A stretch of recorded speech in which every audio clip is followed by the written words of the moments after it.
tudo bem. Tudo que eu peço é para os policiais ter tranquilidade, fazer tudo que ele pedir, que vai dar tudo certo. Tá todo mundo calmo, agora a situação tá sob controle. Ele tá cheio de bala, então qualquer decisão precipitada vai me prejudicar. Sim. Minha vida tá nas mãos dos policiais.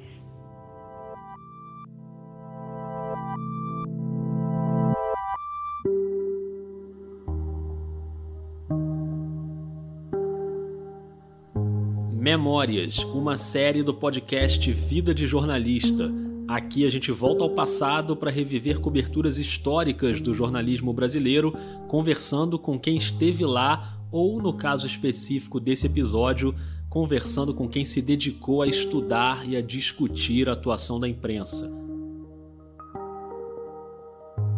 Hoje o nosso tema é o caso Eloá, um sequestro em 2008 em Santo André, no ABC Paulista, que durou 4 dias, com a mídia em peso cobrindo tudo ao vivo e terminou de maneira trágica.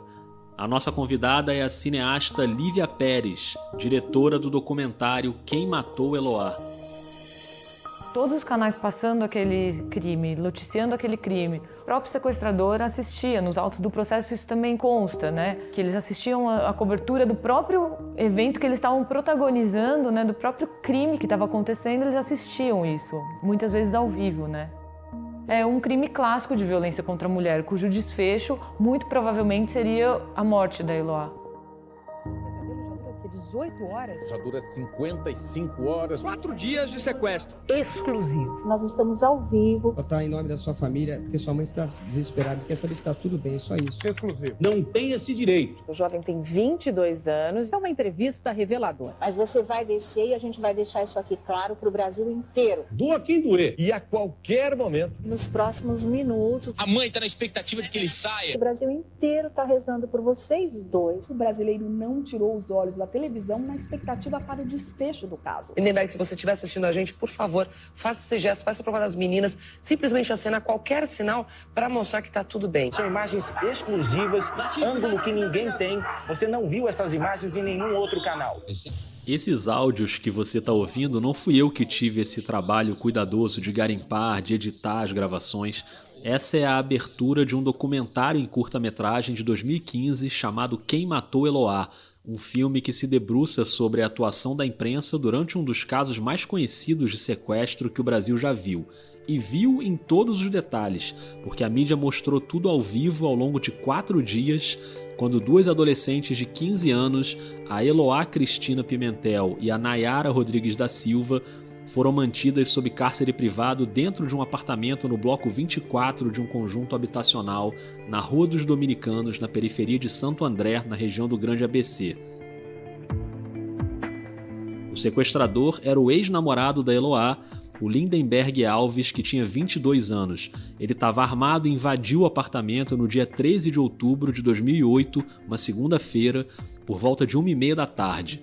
Estavam lá dentro a Eloá, a Nayara e mais 2 amigos. Esses 2 adolescentes foram liberados ainda no primeiro dia. A Nayara chegou a sair, depois voltou para o cativeiro. Uma história inacreditável que a gente vai lembrar daqui a pouco. E a Eloá ficou no apartamento o tempo todo. Foram mais de 100 horas de sequestro, mais de 4 dias inteiros, até a noite da sexta-feira, dia 17, quando a polícia explodiu a porta do apartamento, alegando que tinha ouvido um disparo lá dentro. E o Lindenberg matou a Eloá com 2 tiros, um na virilha e um na cabeça.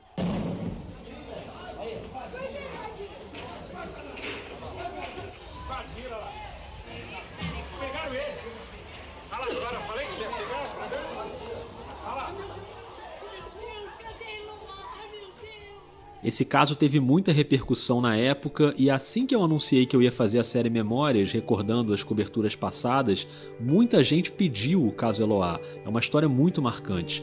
Eu estava já decidido a fazer o episódio, mas eu sabia que esse seria um episódio diferente.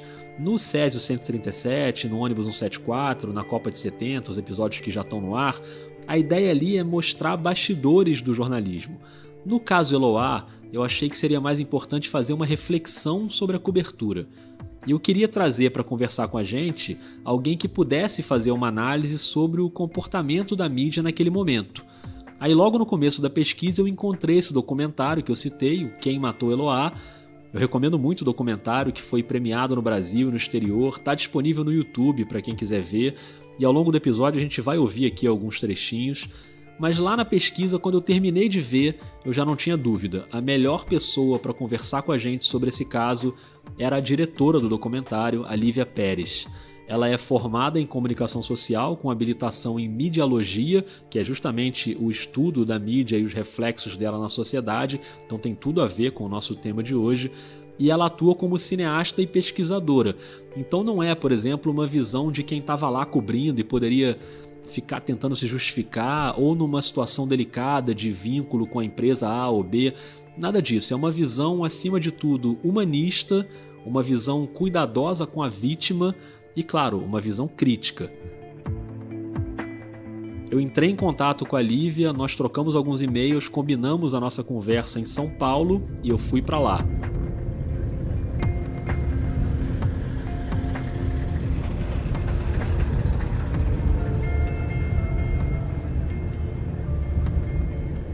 Logo depois dessa curvinha aqui, né? Tá ótimo. Obrigado, amigo. Boa tarde. Valeu. Ela me recebeu na casa dela, que também é o escritório, ali na região do Butantã. Boa tarde. Boa tarde, amigo. Vou pro 111B falar com a Lívia. Tá, qual o seu nome? Rodrigo. Tá, só aguardar aqui que eu já aviso lá. Obrigado.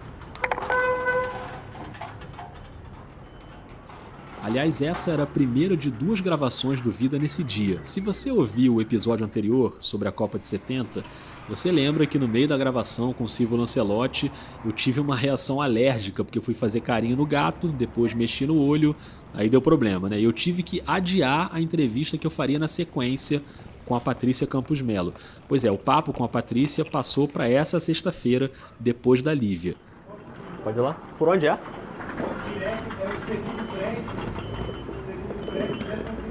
Segundo prédio, obrigado.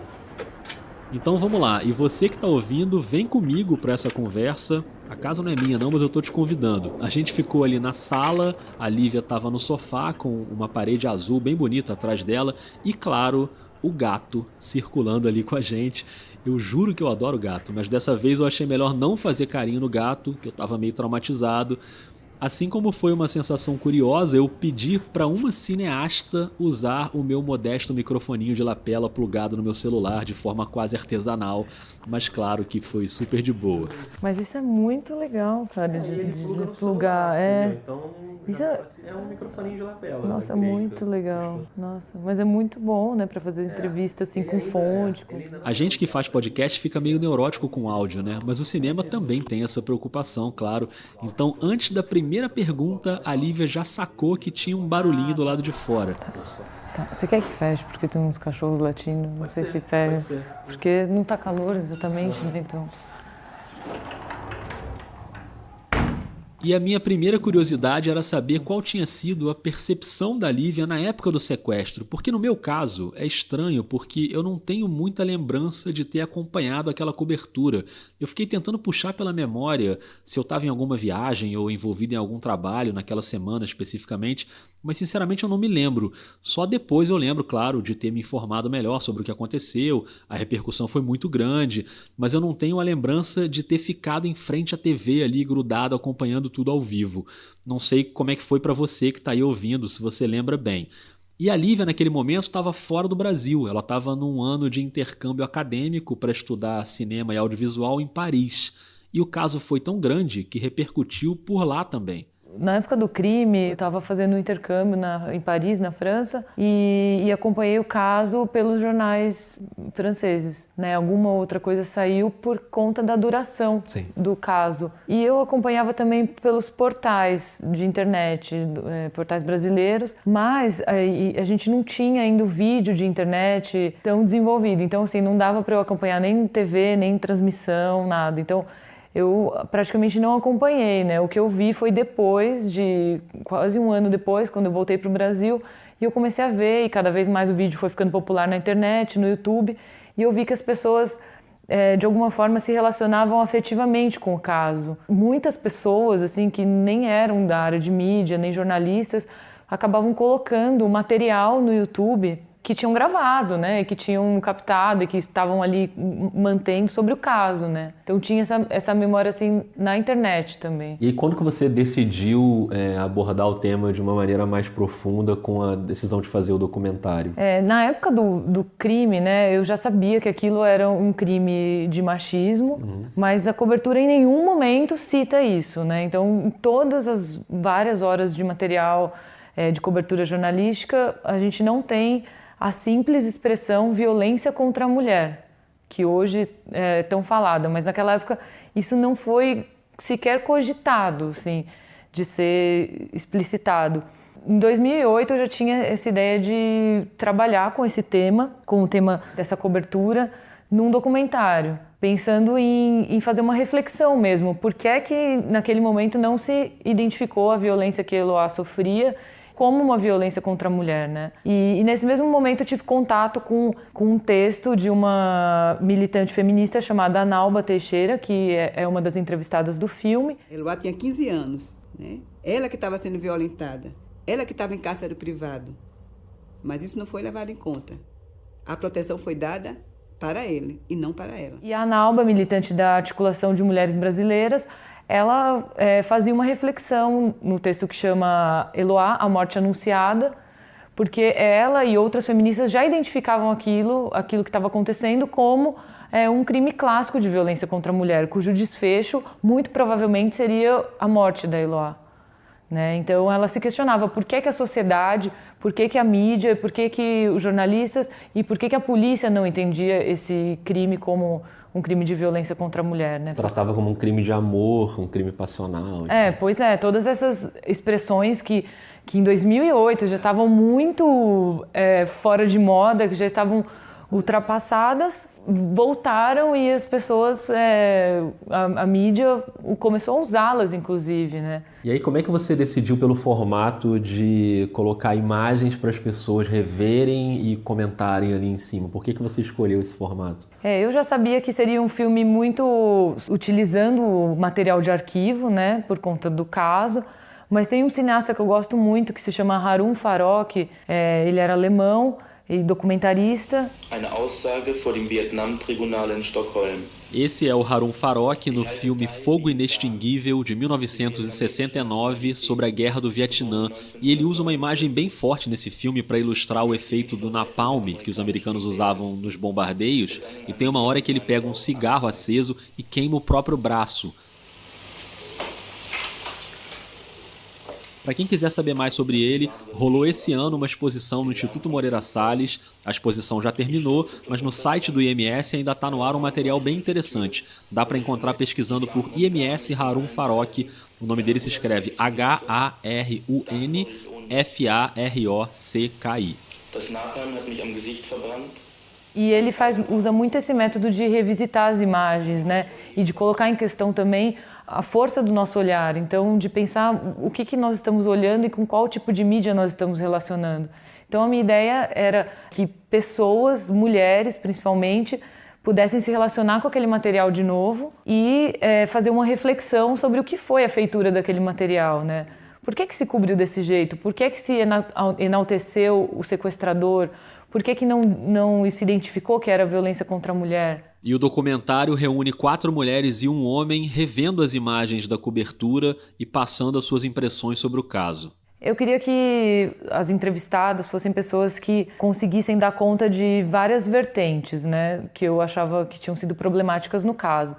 Então eu queria, por exemplo, militantes feministas que pudessem ter uma visão crítica sobre a questão da violência contra a mulher, né, que é gritante no Brasil. Fica mais interessante a história, no mau sentido, dizer que um bom moço matou uma mulher. Aí você fica querendo entender o porquê da história e normalmente a imprensa conduz você a achar que a mulher fez algo de errado. Eu também queria alguém que fosse da área de direito. Então tem uma defensora pública que também vem explicar. E talvez aí também esteja a importância de hoje a gente ter que ter um tipo penal, né, que fale especificamente sobre matar mulheres. E ainda eu queria que tivesse uma especialista de mídia para falar sobre isso, que é a Esther Hamburger, que está no filme também. No que a gente vê na televisão, a gente sabe mais do que faz o Lindenberg do que faz a Eloá. A Eloá parece que não existe, ela é uma decorrência do Lindenberg. As mulheres, elas são especialistas que podem aportar uma nova visão, um novo olhar sobre aquela cobertura de mídia. E, além disso, existe um homem que é uma pessoa que foi uma testemunha ocular e estava no lugar, que é o Augusto Rossini, né, procurador. Falei, olha, coronel, não dá. Esse rapaz aí, o desfecho vai ser muito grave.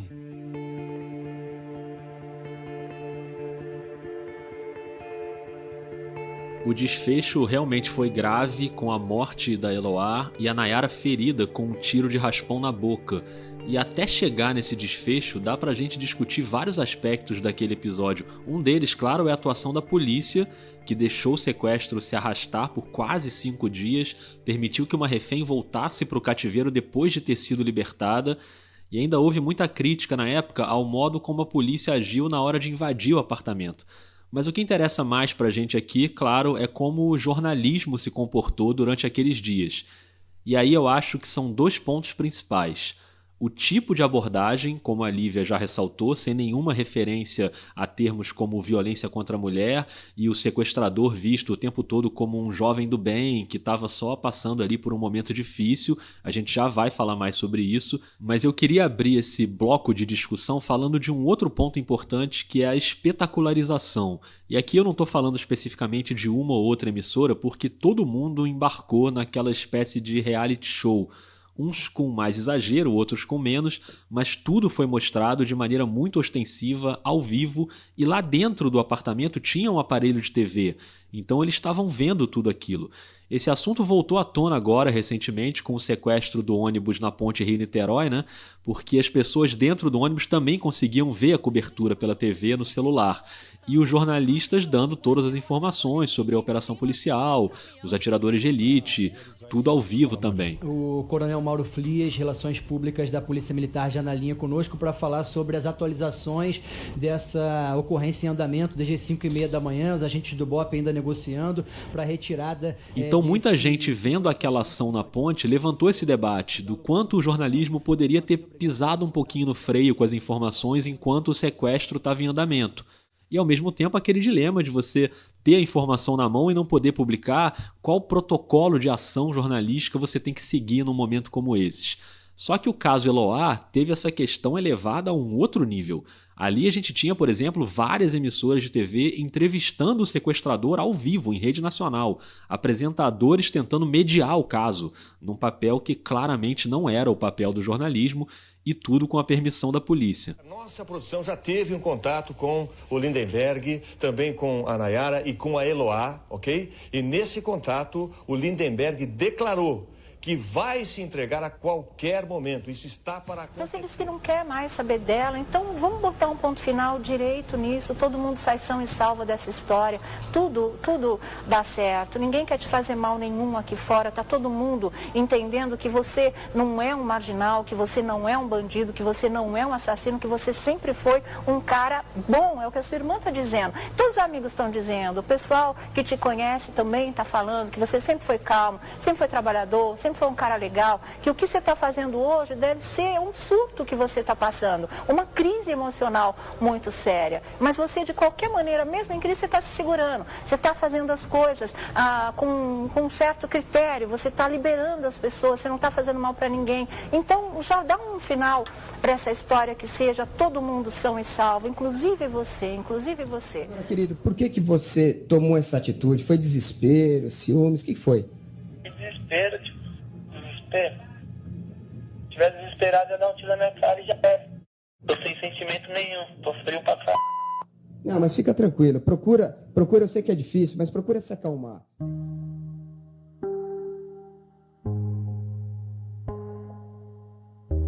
Como é que se dá, né, essa invisibilização da violência?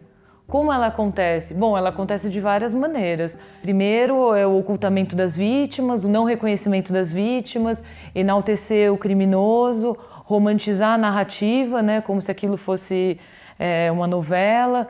Então, tem vários mecanismos que que foram sendo utilizados conscientemente ou inconsciente pela imprensa e que acabaram resultando na cobertura, no desfecho, inclusive, né?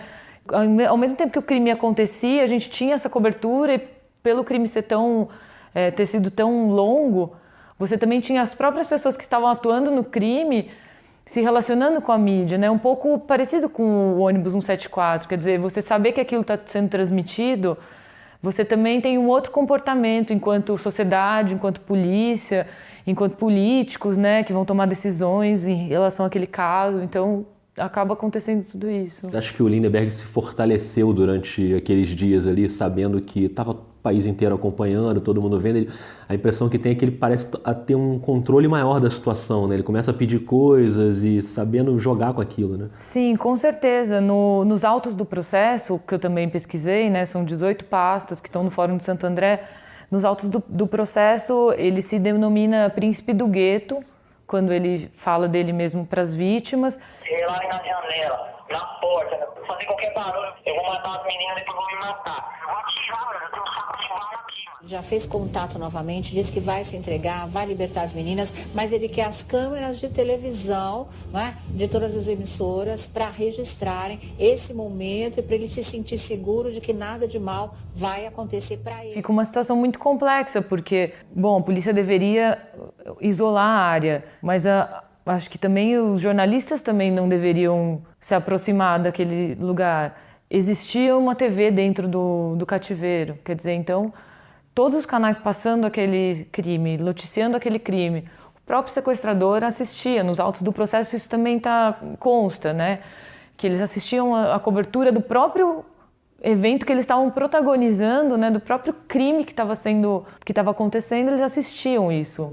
Me parece que teve uma aproximação excessiva do caso, né? Então, os jornalistas, a mídia, a imprensa se aproximou excessivamente do caso e reproduziu materiais que, inclusive, comprometeram, né, as vítimas, assim, o desenrolar da história. Sua impressão é de que houve ali uma falha geral, assim, da mídia que extrapolou sua função e da própria polícia do Estado que permitiu aquilo?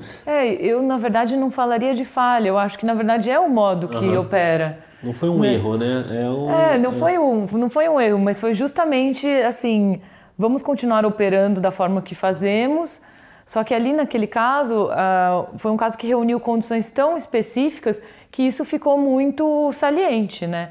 Então, quer dizer, um sequestro num conjunto habitacional, então numa área de periferia que poderia ser muito filmada, né?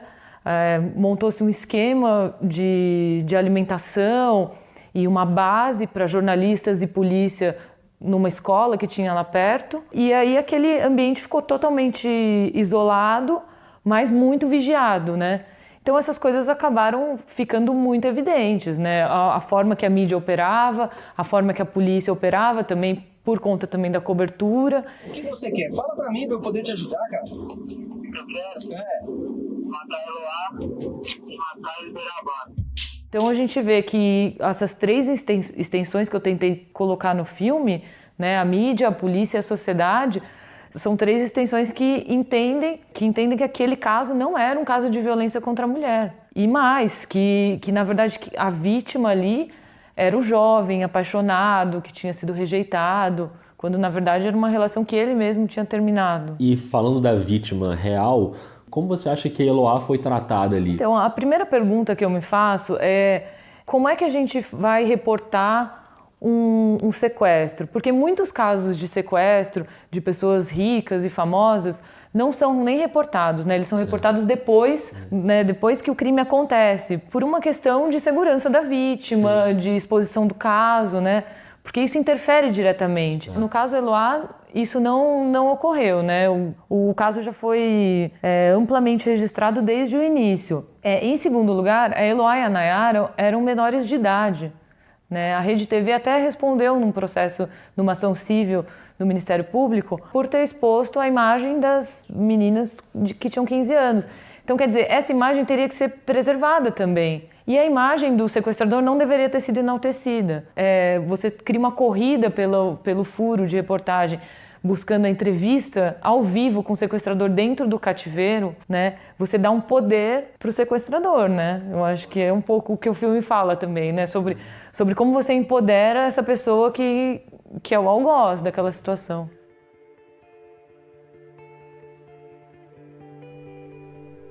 Esse empoderamento do algoz que a Lívia cita passa por um discurso que, em vez de tratar a Eloá como vítima, transfere essa condição de vítima para o Lindenberg. E aí é uma coleção de elogios para ele o tempo inteiro, um tratamento inclusive bem diferente do que a gente costuma ver quando é, por exemplo, um assalto ou um crime praticado por um jovem negro morador de favela ou morador de rua.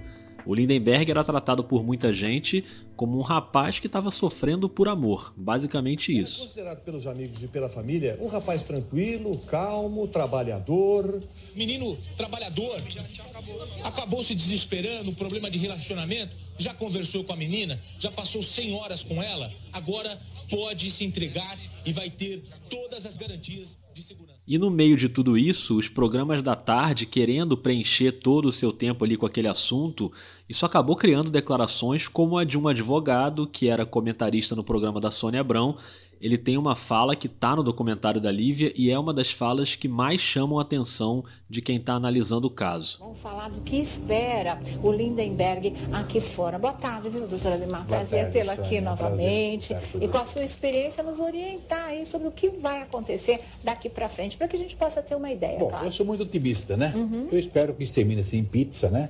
E num casamento futuro entre ele e a namorada apaixonada dele, né? Certo. Ele está passando uma fase momentânea, né?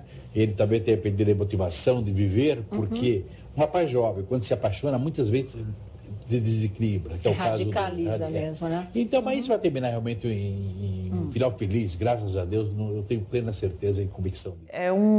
Primeiro que é um advogado, né, num programa que passa de tarde, então muitas meninas podem ter assistido esse programa, né, ter visto isso, e quer dizer, você causa um impacto na audiência, né? E aí quando você diz isso, né, eu espero que isso termine em pizza, você desqualifica totalmente a vítima, você não a reconhece e você então pratica a violência mais uma, 2 vezes, além da própria violência que a Eloá estava sofrendo, né, Eloá e a Nayara. Oi, Nayara. Tudo bom? Tá melhor já? Tô. Você tá calmo aí? Tô calmo. Você vai fazer mesmo tudo isso que você tá falando? Você confia em mim? Confio. Essa é a Nayara, uma das vítimas do sequestro que passou por uma situação surreal. Ela foi liberada pelo Lindenberg, foi para casa e a polícia pediu para ela voltar ao conjunto habitacional para ajudar nas negociações. Ela voltou e aí, numa total falta de cuidado, ela se aproxima da porta sem nenhuma proteção da polícia e o Lindenberg puxa ela para dentro de novo. Ela volta a ser refém depois de já ter sido liberada. Então, eu na verdade não consigo analisar, porque assim, eu não tenho os meios legais, o conhecimento legal para analisar isso.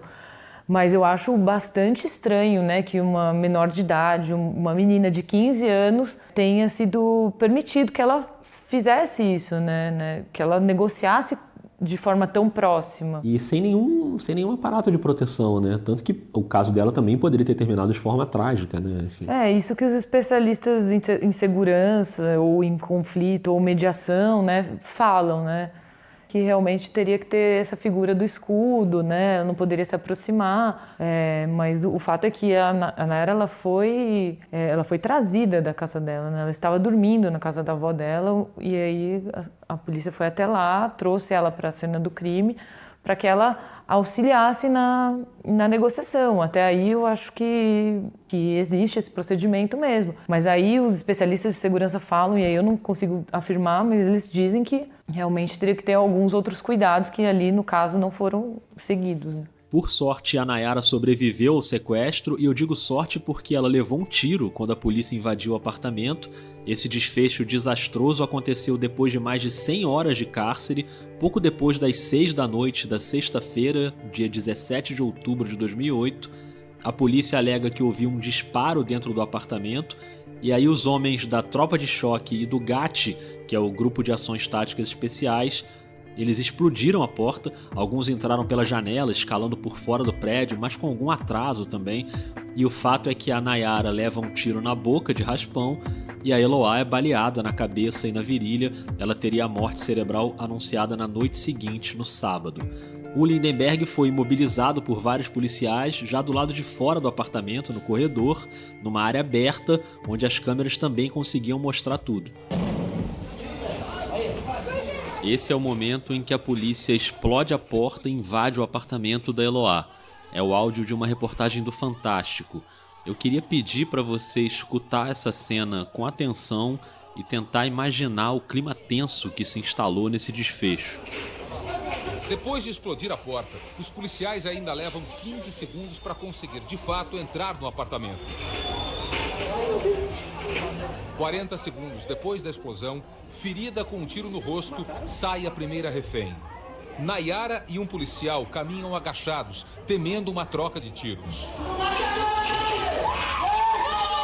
O sequestrador Lindenberg Fernandes vai sair do apartamento, dominado por um policial.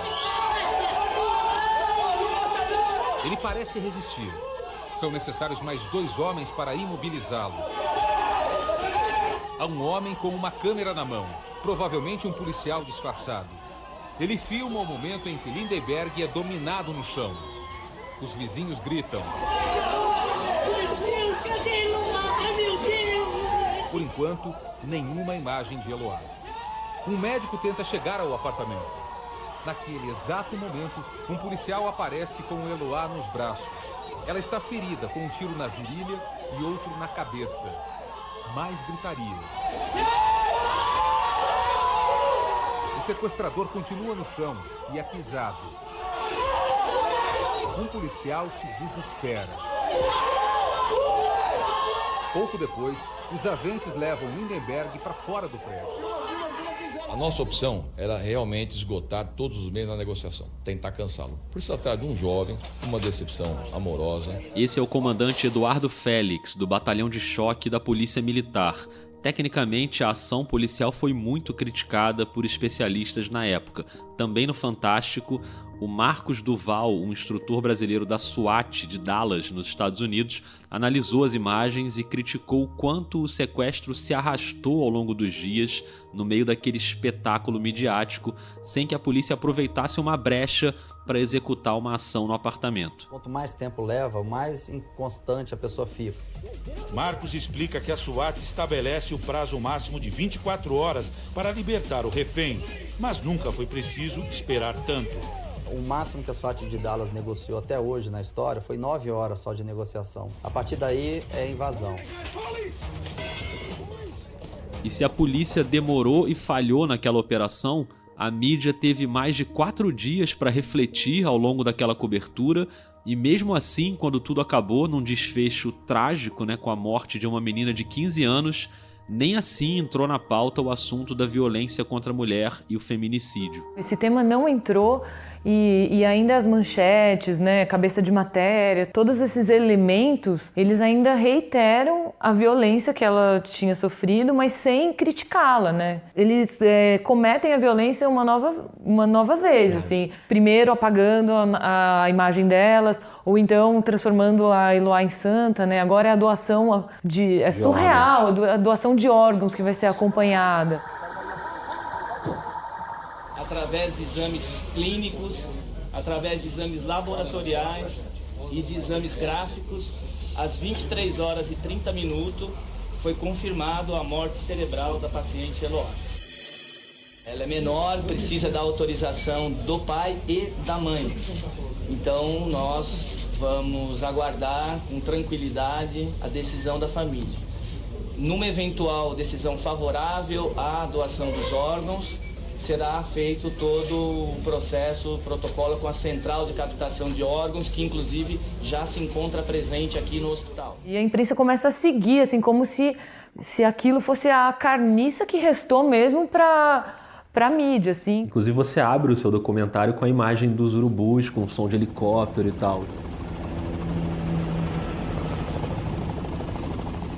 Isso foi uma reflexão, assim, entre eu e o produtor do filme, que é o Giovanni Francischelli, que a gente tinha essa visão muito do caso, Então, como é que a mídia foi se aproximando, Como é que foi esse olhar, assim? E é um olhar de um ponto de vista totalmente privilegiado, né, do alto vendo tudo. Do alto eu ainda acho que tem essa metáfora também de ser de classe, né, que a gente tem muito forte no caso, e observando tudo, mas esperando a oportunidade para pegar aquilo que sobrar, assim.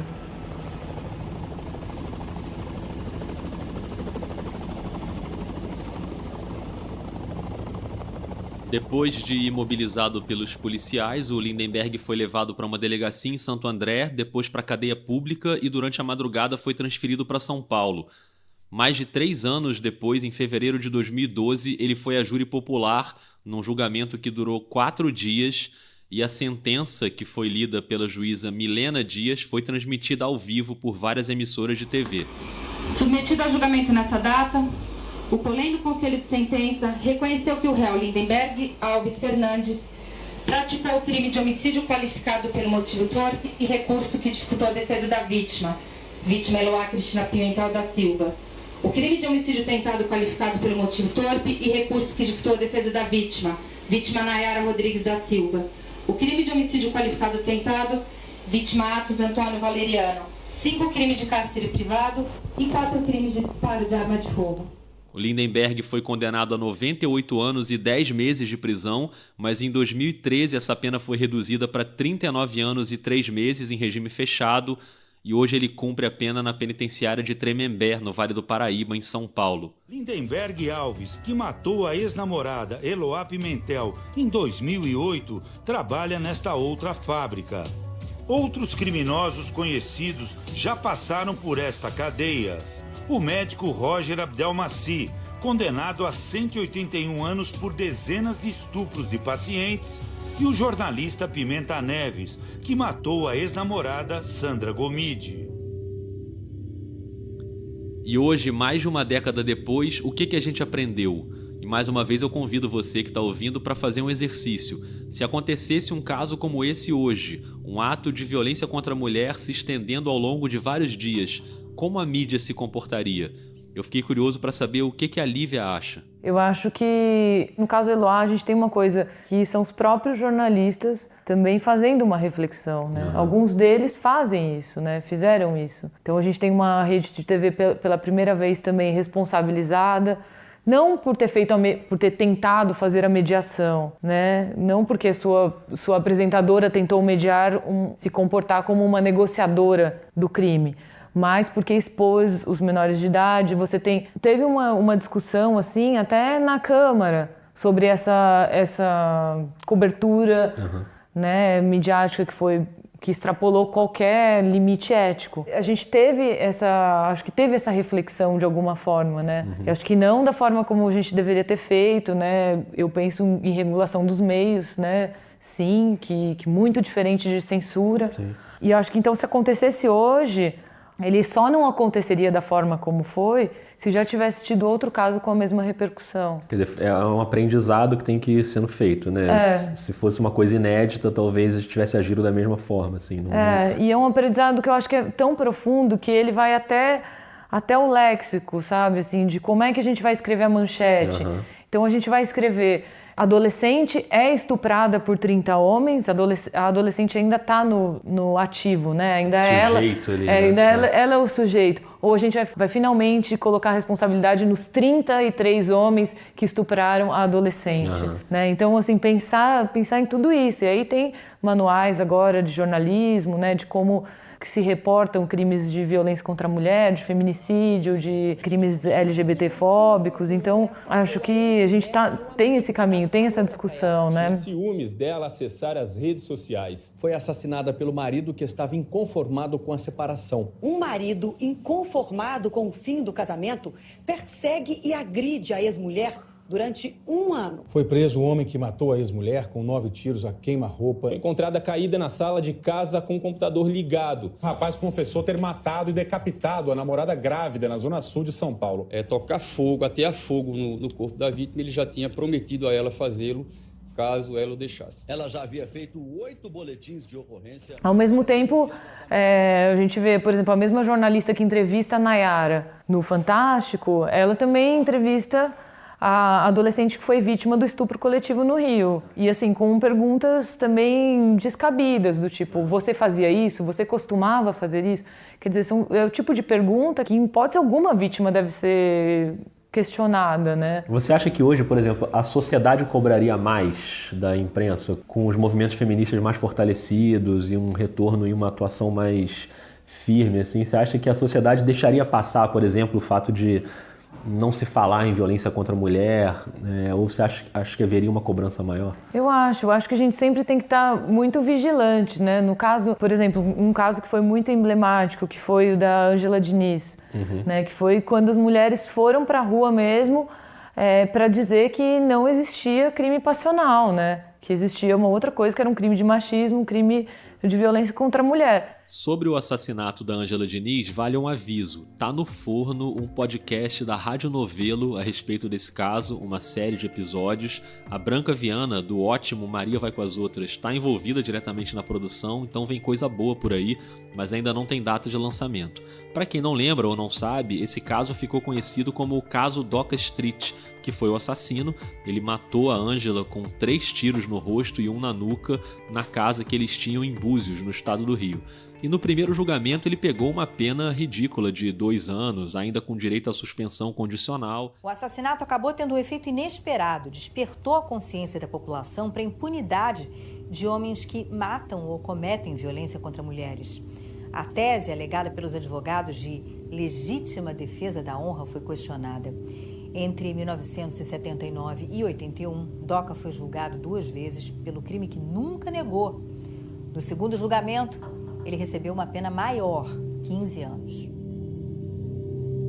A gente precisa, além de estar sempre vigilante quando acontecem esses casos, né, também a gente precisa rever, né, fazer uma reflexão sobre eles, mesmo que se passaram 20, 30 anos, mas sim, como é que a gente se relacionou com esse crime naquela época? Como é que a mídia, a sociedade, a polícia... Porque acho que isso que permite que a gente avance de alguma forma, né? Você é otimista que a gente vai caminhar para isso, assim, que em algum momento a gente vai ter a gente vai melhorar e vai conseguir olhar para esses casos de uma forma mais justa e mais humana, e entendendo a complexidade toda, em vez de ter uma visão mais rasa, assim? Você acha que dá para ser otimista em relação a isso? Na verdade, mais do que otimista, assim, eu tenho esperança que a gente consiga trabalhar pela democratização dos meios de comunicação. E eu acho que isso é um grande passo para que a gente consiga ter novas perspectivas, né, para essas coberturas que são tão complexas e que devem ser retratadas de forma complexa. Ive, obrigado. Acho que foi super esclarecedor, assim, você dividir com a gente a sua visão. Acho que o jornalismo só ganha quando a gente tem pessoas olhando com uma visão mais crítica e avaliando coisas que foram feitas e que podem ser feitas. Então, parabéns pelo documentário e pela sua visão, e obrigado por dividir com a gente aqui as suas ideias. Obrigado, Rodrigo. Eu que agradeço o convite também para falar aqui um pouco sobre o filme, mas acho que essa conversa também passa por esse lugar, né, da gente pensar em como a gente entende a comunicação como um direito de todos e como a gente, enquanto sociedade, pensa sobre ela, né, como a gente faz essa reflexão sobre a comunicação mesmo, né, que isso é o jornalismo. E assim a gente chega ao fim do 4º episódio da série Memórias, agradecendo muito a você que ouviu até aqui, agradecendo a Lívia e agradecendo ao Tigre, que é o gato da Lívia, que realmente se parece com um tigre, mas se comportou muito bem. Eu optei por não fazer carinho dessa vez, então não tive outra reação alérgica e consegui fazer a outra entrevista daquele dia, o que nos leva ao próximo episódio da série Memórias, uma cobertura histórica e, acima de tudo, muito corajosa. A gente acabou de chegar aqui, esse é o primeiro checkpoint para entrar na cidade de Kenema. Kenema e Kailahun são o epicentro da epidemia de ebola aqui em Serra Leoa. Patrícia Campos Melo, uma das maiores repórteres do país, retorna ao Vida de Jornalista na próxima semana para contar os bastidores da cobertura da epidemia de ebola em Serra Leoa em 2014. Se você gostou desse episódio e dos episódios anteriores da série, indica para os seus amigos, comenta no aplicativo que você usa para ouvir, deixa a sua avaliação e o mais importante de tudo, Diz pra mim o que você achou lá no Twitter, no @vida_jornalista ou no Instagram, o Rodrigo77Alves. Um beijo, um abraço e até semana que vem com mais da série Memórias.